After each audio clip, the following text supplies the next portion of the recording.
Witajcie kochani w kolejnym filmiku. Dzisiaj przychodzę do Was z bardzo ciekawą książką, po której trudno zebrać swoje myśli. Zakończenie jest tak szokujące, że serdecznie Wam wszystkim ją będę polecać. I jest to książka Zaginiona siostra Tracy Buchanan. Tak wygląda. Jest to dość obszerna książka, ale bardzo szybko ją się czyta. Ma 492 strony, więc całkiem sporo.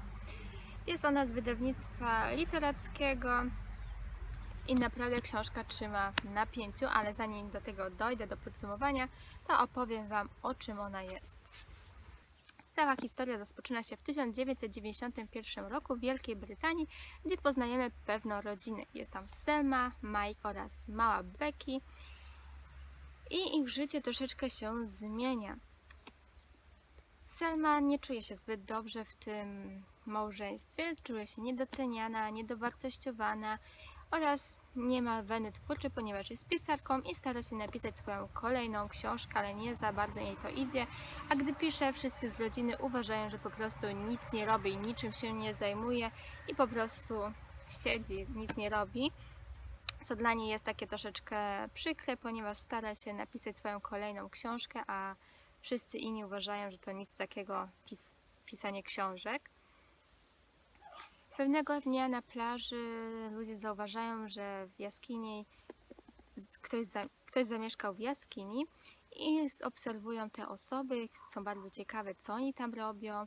Niektórzy obawiają się, że to są jakaś sekta i może nawet jakieś narkotyki czy coś takiego. Sama pod wpływem emocji jest coraz bardziej ciekawa, co w tym miejscu się znajduje. Chciałaby odkryć, zbliżyć się do tych ludzi i ich poznać. Ale nie ma na tyle odwagi, żeby to zrobić. Pewnego dnia przychodzi do domu i niestety, ale pokłóciła się bardzo z Mike'iem i pod wpływem emocji zostawia rodzinę i sama idzie zamieszkać w tej jaskini. Odnajduje tam bardzo dobrych przyjaciół, z którymi się zaprzyjaźniła praktycznie od zaraz, a także poczuła w końcu wolność i nie musiała nikomu się tłumaczyć. Jedynie co jej brakowało, to rodziny, którą musiała zostawić. W jaskini udaje jej się w końcu znaleźć wenę twórczą i zaczyna pisać książkę w ekspresowym tempie, z czego jest bardzo zadowolona i niebawem skończy ją. Myśli, że w tym czasie jakoś się jej życie ułoży i będzie miała lepszy kontakt ze swoją córką. Ludzie uważają tą jaskinię za jakieś zło i od kiedy Selma tam zamieszkała, to zaczęli ją wytykać palcami, naśmiewać się z niej, a także z jej córki, co jej oczywiście nie ułatwiało jej życia. W książce są przeplatane też dwa czasy. Jest też czas 2008 rok, gdzie możemy poznać losy naszej Becky oraz jej wszystkie przeżycia. Becky straciła kontakt ze swoją matką, od kiedy ona właśnie zamieszkała w jaskini. Miała do niej ogromny żal, że jaskinia oraz pisanie książek jest dla niej ważniejsze niż własna córka czy też rodzina. Dlatego nie miała zbyt dobrych stosunków, miała żal do matki i nie za bardzo chciała się z nią widywać.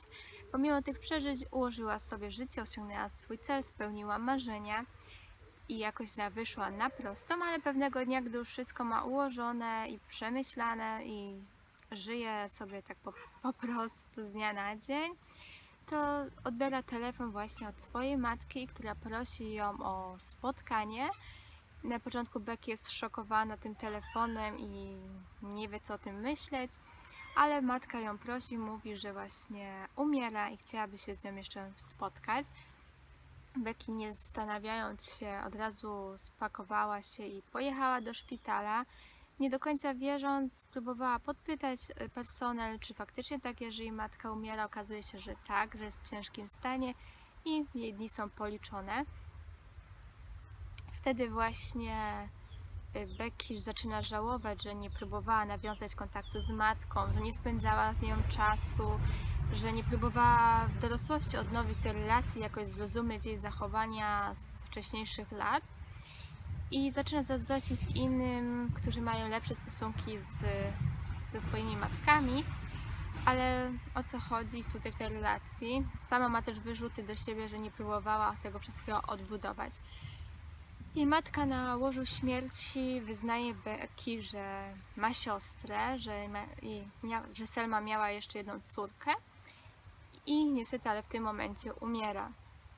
Dziewczyna myśli, że to po prostu było jakieś kolejne jej kłamstwo, że coś wymyśliła i że to jest niemożliwe. Ale po sprawdzeniu tych informacji, spytała się różnych osób, które znały jej matkę, okazało się, że jest to prawda. I w tym czasie właśnie Becky próbuje cały czas odnaleźć swoją siostrę, podróżuje po całym świecie, szuka jakichś informacji i chwyta się dosłownie wszystkiego, żeby ją odnaleźć. Niestety, ale nie chcę Wam opowiedzieć całej książki, ale dla mnie to było naprawdę coś niesamowitego. I co mogę jeszcze Wam powiedzieć? Że podczas tych poszukiwań poznała bardzo dużo ludzi, którzy jej pomogli i odkryła swoją siostrę, tyle mogę Wam też zdradzić.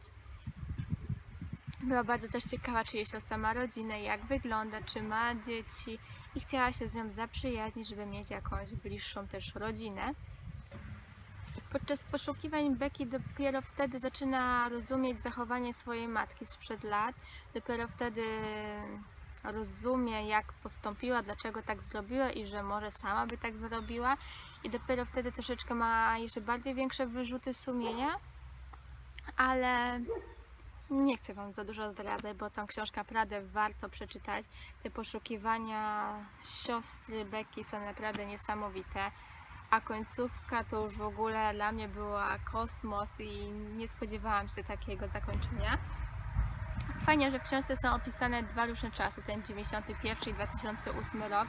Dzięki temu możemy wczuć się w każdą bohaterkę, w każde jej odczucia, relacje, a także jej myśli. Dlatego nie możemy też oceniać, że ta osoba się zachowała źle, a tamta jest świetna. Możemy wszystko sobie sami przeanalizować. Jest to historia, niby taka niepozorna książka, ale jest to historia, która zostaje z nami na długo po przeczytaniu. Ja ją przeczytałam kilka dni temu i dopiero dzisiaj zaczęłam nagrywać ją, ponieważ wcześniej nie mogłam zebrać myśli i nie wiedziałam właściwie, co mogę Wam o niej opowiedzieć i jak opowiedzieć, żeby Wam wszystkiego nie powiedzieć.